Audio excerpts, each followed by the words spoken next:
उत्तराखंड राज्य की सबसे लंबी नदी है काली नदी। कौन सी नदी? काली नदी। तो जो ये काली नदी है यह नेपाल और पिथौरागढ़ की सीमा के साथ साथ प्रवाहित होती है, क्योंकि इसके उत्तर में क्या है? नेपाल है। उत्तर से लेकर और दक्षिण तक किसका विस्तार है? नेपाल का विस्तार है। तो जो ये काली नदी है यह नेपाल और पिथौरागढ़ की सीमा के साथ साथ प्रवाहित होती है। क्लियर? तो जो इसकी लंबाई है, काली नदी की जो लंबाई है वह है 252 किलोमीटर, यानी कि 252 किलोमीटर, 252 किलोमीटर या 252 किलोमीटर। ठीक है, इस नदी की लंबाई है। और जो ये काली नदी है इसे अपवित्र नदी कहा गया है। पवित्र नहीं, पवित्र नदी कहा गया है किसे? सरयू नदी को। और जो अपवित्र नदी है वह कहा गया है काली नदी को। ठीक है, तो यहां पर है लिपुलेख दर्रा। लिपुलेख दर्रा चीन यानी कि पिथौरागढ़ के उत्तर में क्या है? तिब्बत यानी कि चीन का विस्तार है। तो तिब्बत और पिथौरागढ़ के बीच में एक दर्रा है, दर्रे का नाम है लिपुलेख दर्रा। तो इस लिपुलेख दर्रे से ही कौन सी नदी निकल रही है? तो काली नदी निकल रही है। तो जब काली नदी दक्षिण की ओर प्रवाहित होती है तो यहाँ पर एक स्थान है गुंजी नामक स्थान। मैंने लिखा यहाँ पर है लेकिन है यहाँ पर गुंजी। ठीक है, तो गुंजी नामक स्थान पर कुठियांगटी नदी मिल जाती है। ठीक है, कौन सी नदी? कुठियांगटी नदी मिल जाती है गुंजी नामक स्थान पर। और जो इन दोनों की धारा है वह कहलाती है काली नदी। कौन सी नदी? काली नदी कहलाती है। ठीक है, तो जो ये कुठियांगटी नदी है यह निकल रही है जैंकसर श्रेणी से। कहां से? जैंकसर श्रेणी से निकल रही है कुठियांगटी नदी। तो जब काली नदी दक्षिण की ओर प्रवाहित होती है तो यहाँ पर एक स्थान है, स्थान का नाम है खेला। तो खेला नामक जगह पर पूर्वी धौली गंगा नदी काली नदी के साथ मिल जाती है। पूर्वी धौली गंगा नदी ये अलग हुआ और पश्चिमी धौली गंगा नदी ये अलग हुआ। तो जो ये पश्चिमी धौली गंगा नदी है ये किस जिले में प्रवाहित होती है? इसका उत्तर आप मुझे नीचे कमेंट बॉक्स में बताएंगे। ठीक है, तो अभी जिन विद्यार्थियों ने उत्तराखंड का भूगोल नहीं पढ़ा है और गढ़वाल मंडल की जिले नहीं पढ़े हैं तो नंदा देवी करियर पॉइंट पर आपने जाना है। मेरा ही चैनल है, यूट्यूब चैनल, आपने जाना है और आपने वहां पर पढ़ना है। ठीक है ना, मैंने वहां पर प्लेलिस्ट दे रखी है, तो आपने क्रमबद्ध तरीके से वहां पर अध्ययन करना है। तो जो ये पूर्वी धौली गंगा नदी है यह दो नदियों से मिलकर बनी हुई है। कौन कौन सी? लिसर नदी और दारमा नदी। तो लिसर नदी और दारमा नदी जहां पर मिलते हैं उस स्थान का नाम है छोटा कैलाश। ठीक है, यानी कि ये कौन सी नदी है? ये है लिसर नदी और ये है दारमा नदी। यहाँ पर कौन सा कैलाश है? छोटा कैलाश। ठीक है, तो लिसर नदी और दारमा नदी कहां से निकल रहे हैं? गोवन खाना हिमनद से। तो गोवन खाना हिमनद भी कहां है? पिथौरागढ़ में ही है। कौन सी नदियां निकल रही है? लिसर नदी और दारमा नदी। लिसर नदी और दारमा नदी। ठीक है, तो लिसर नदी और दारमा नदी कहां पर मिल रहे हैं? छोटा कैलाश में। जो इन दोनों की धारा है कहलाती है पूर्वी धौली गंगा नदी और यह खेला नामक स्थान पर काली नदी के साथ मिल जाती है। ठीक है, उसके बाद काली नदी पूर्व दक्षिणी की ओर प्रवाहित होते हुए ये क्या है? पूर्व है। तो पूर्व और उसके बाद दक्षिण की ओर प्रवाहित होते हुए यहाँ पर है मिलम ग्लेशियर। क्या है? मिलम ग्लेशियर है।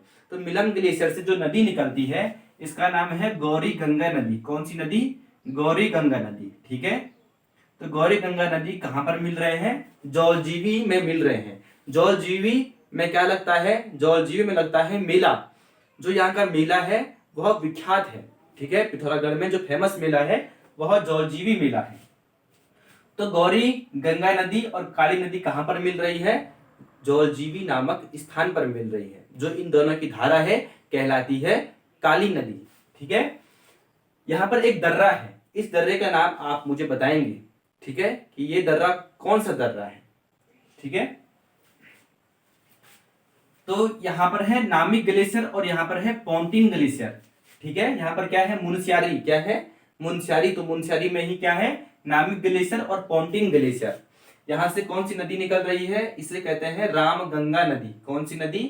राम गंगा नदी कहते हैं। ठीक है ना, तो यह नामिक और पोंटिन ग्लेशियर से निकल रही है।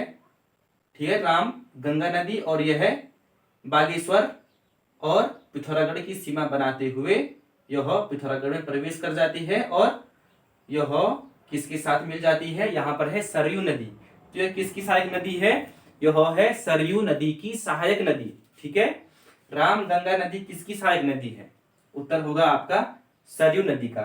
सरयू नदी कहां से निकल रही है, बागेश्वर से निकल रही है। ठीक है, यह है सरयू नदी। सरयू नदी अल्मोड़ा और चंपावत की सीमा बनाते हुए यह काली नदी के साथ कहां पर मिल जाती है, पंचेश्वर में। यहां पर क्या है, पंचेश्वर,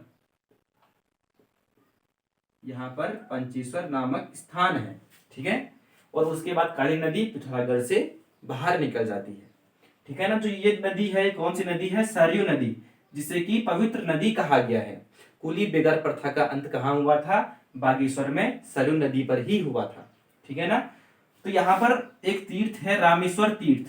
तो रामेश्वर तीर्थ कहाँ है, चंपावत और पिथौरागढ़ की सीमा पर, यहाँ पर यानी कि राम गंगा नदी के पश्चिम में यहाँ पर रामेश्वर तीर्थ है। ठीक है, तो अब देखते हैं कि यहाँ पर कौन कौन से झरने हैं, जैसे कि बिरथी झरना। बिरथी झरना कहाँ है, तो बिरथी झरना यहाँ पर है। ठीक है, बिरथी झरना यहाँ पर है। तो बिरथी झरना कहाँ है, पिथौरागढ़ में ही है। मैंने आपको पढ़ा दिया है इससे पहले वाली वीडियो में। तो यहाँ पर कुछ कुंड हैं। ठीक है, यहाँ पर कुछ कुंड है। जो ये वाला कुंड है इसे कहते हैं मेसर कुंड, मेसर कुंड। और जो ये वाला कुंड है इसे कहते हैं थमरी कुंड। कौन सा कुंड, थमरी कुंड, थमरी कुंड। और जो ये वाला है इसे कहते हैं महेश्वर कुंड। कौन सा कुंड, महेश्वर कुंड। ठीक है, कौन कौन से, महेश्वर कुंड और थमरी कुंड और मैसूर कुंड ना, मैसर कुंड, मैसूर नहीं, मैसर कुंड। मैसर कुंड, थमरी कुंड और महेश्वर कुंड कहाँ है ये पिथौरागढ़ में ही है। नेक्स्ट, यहाँ पर कुछ जलप्रपात है, जैसे कि भीलछड़ा जलप्रपात। ठीक है, भीलछड़ा जलप्रपात। भीलछड़ा जलप्रपात कहाँ है, पिथौरागढ़ में है। और एक जलप्रपात पिथौरागढ़ के उत्तर में है, इसे कहते हैं भुरमुनी जलप्रपात।